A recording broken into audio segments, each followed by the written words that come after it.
There was a world premiere to marvel at on the big stage of the IAA Transportation in Hannover. Cenntro Automotive Europe unveiled two new all-electric commercial vehicles there. The new Logistar 260 and the new Logistar 100 were presented live in the hall and via live stream to the whole world.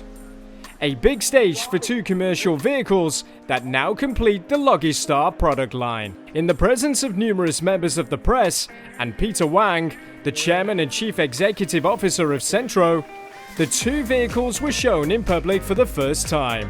Cenntro Automotive is a leading designer and manufacturer of light and medium-duty electric commercial vehicles.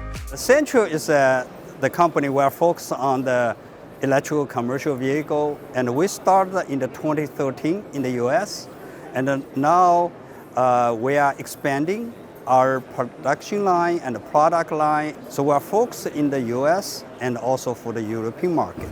The Logistar 260 and Logistar 100 models are specifically designed for on-demand and last-mile deliveries in terms of functionality and capacity.